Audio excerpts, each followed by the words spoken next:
Emotional regulation and emotional dysregulation. Emotional regulationங்கிறது வந்து ஒரு calm peaceful stateல, அதாவது grounded stateல இருக்கிறதுன்னு சொல்லுவாங்க. சேஃபாக ஃபீல் பண்ணணும் நம்ம பாடியில். இந்த ஸ்டேட்டில் இருக்கும் போது நமக்கு கிளாரிட்டி ஆஃப் தாட்ஸ் இருக்கும், நம்ம என்ன பேசுகிறோன்னு நமக்கு தெரியும். ஸோ இதுதான் வந்து நம்ம நார்மலாக இருக்க வேண்டிய ஸ்டேட். ஓகேவா? எமோஷ்னலி ரெகுலேட்டடாக இருக்கணும். ஸோ நமக்கு வந்து எப்போ நம்ம டிஸ்ரெகுலேட்டடாக இருக்கோமோ திருப்பி எமோஷ்னல் ரெகுலேஷனுக்கு வர தெரியணும்.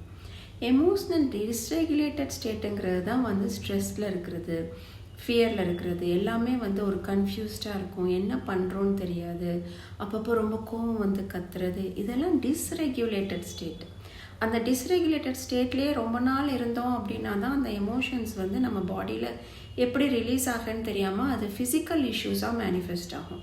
பெயின் வரும், இல்லைனா பாடியில் அசிடிட்டி ப்ராப்ளம்ஸ் வர்றது, அப்புறம் இந்த நிறைய இஷ்யூஸ் வர்றது வந்து அந்த ஓவர் த பீரியடாக வந்து அந்த நம்ம ரெகுலேட்டட் ஸ்டேட்டுக்கு வரல அப்படின்னா.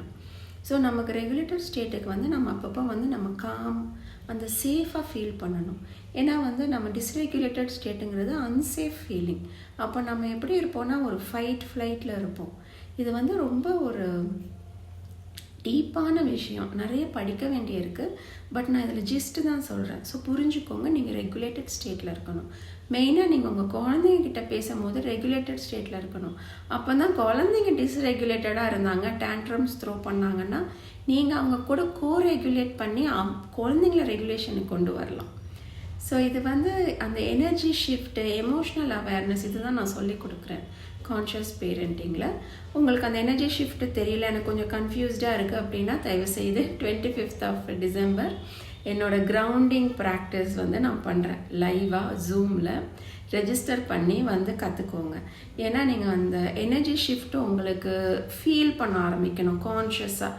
நீங்கள் கான்ஷியஸாக அதை ஃபீல் பண்ணால் தான் உங்களுக்கு ஓகே நான் இந்த ஸ்டேட்டில் இருக்கணும் அப்படின்னு நம்மளோட அந்த பாடிக்கு தெரிய வரணும்.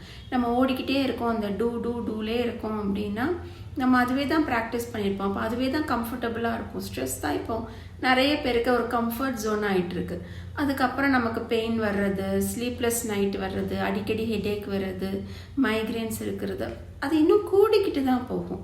ஸோ அதுக்கு பதிலாக நம்ம பாடிக்கு வந்து அந்த ரெஸ்ட்டு, அந்த சேஃப்டி, இதெல்லாம் நம்ம சொல்லி கொடுக்கணும். ஸோ கண்டிப்பாக ஜாயின் பண்ணுங்கள்.